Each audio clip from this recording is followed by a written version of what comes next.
It's time now for some real education. Today we begin Van Eyck Week here on the Dr. Duke Show. 5 full days of, basking in what we would call the genius of one of the world's greatest painters. Born sometime before 1390, Jan van Eyck was a master of early Netherlandish painting.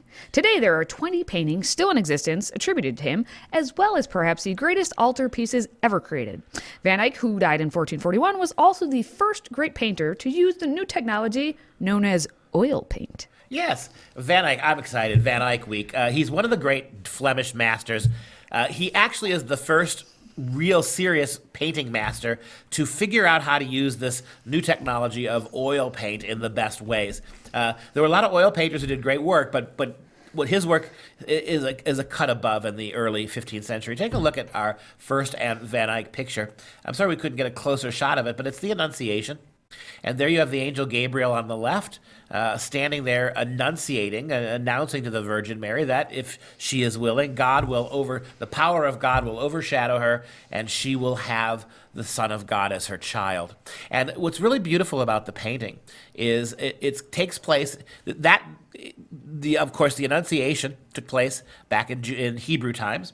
It took place in in a country that there was no Christian churches yet. There were just Jewish temples. And notice what happens in this picture. The very top of the picture, you can see the old Romanesque type Roman buildings. Rome had occupied Jerusalem. Moving down from that, you see the arches. And moving that, you get the stained glass windows. What Van Eyck is suggesting, moving down from the top of the temple, down by the time he gets to the bottom of the picture, where Gabriel and Mary are, you go from a temple to a church. Because what's happening here is the Son of God has been conceived in the womb of Mary. And so this Jewish temple has now become a Roman Catholic church. Think about it.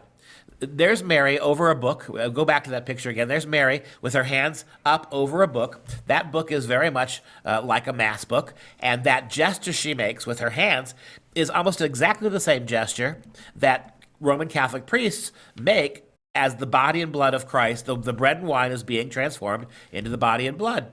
The angel is there. The sacrifice is there. The body of Christ is there now for the first time. The miracle conceived in the womb of Mary is very much like the miracle of the Catholic Eucharist.